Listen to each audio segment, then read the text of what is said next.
hello बंधु बान्धवीসকল আজি মই কেইটামান গুৰুত্বপূৰ্ণ প্ৰশ্ন আপোনালোকৰ লগত শ্বেয়াৰ কৰিব বিচাৰিছোঁ তো আপোনালোকে সকলো এক্সামৰ বাবে দৰকাৰী আপোনালোকৰ কাৰণে গতিকে এবাৰ চাই ল'ব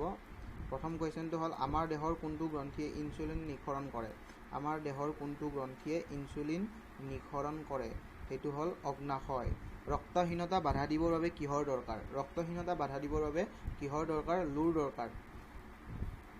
3 নম্বৰ প্ৰশ্নটো হ'ল আমাৰ শৰীৰৰ কোনটো গ্ৰন্থিয়ে পিত্তৰস নিঃসৰণ কৰে আমাৰ শৰীৰৰ কোনটো গ্ৰন্থিয়ে পিত্তৰস নিঃসৰণ কৰে এটো হ'ল যকৃত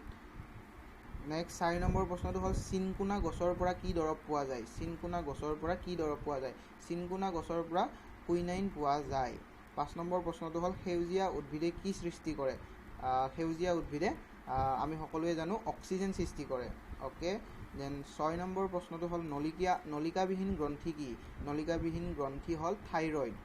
7 নম্বৰ প্ৰশ্নটো হ'ল ছালৰ তলত থকা শিৰাসমূহত কি থাকে ছালৰ তলত থকা শিৰাসমূহত কি থাকে কম অক্সিজেনযুক্ত তেজ থাকে কি থাকে কম অক্সিজেনযুক্ত তেজ থাকে 8 নম্বৰ প্ৰশ্নটো হ'ল কেটেৰেক্ট কিহৰ ৰোগ কেটেৰেক্ট হ'ল চকুৰ ৰোগ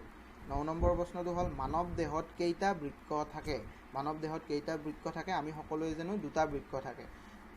নেক্সট 10 নম্বৰ প্ৰশ্নটো হ'ল মানুহৰ কোনটো তেজৰ গ্ৰুপ আটাইতকৈ বিৰল মানুহৰ কোনটো তেজৰ গ্ৰুপ আটাইতকৈ বিৰল সেইটো হ'ল এ বি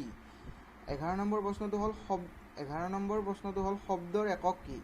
11 নম্বৰ প্ৰশ্নটো হ'ল শব্দৰ একক কি শব্দৰ একক আমি সকলোৱে জানো শব্দৰ একক হ'ল ডেসিবেল তো থ্যাংক ইউ বন্ধু বান্ধৱীসকল যদি আপোনালোকৰ মোৰ প্ৰশ্নকেইটা ভাল লাগিল তেনেহলে মোৰ চেনেলটো সাবস্ক্ৰাইব কৰিব আৰু লগতে লাইক শেয়াৰ কৰিব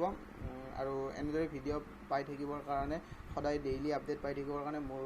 চেনেলটো সাবস্ক্ৰাইব কৰিব আৰু ঘণ্টা বটনটো বজাই দিব ধন্যবাদ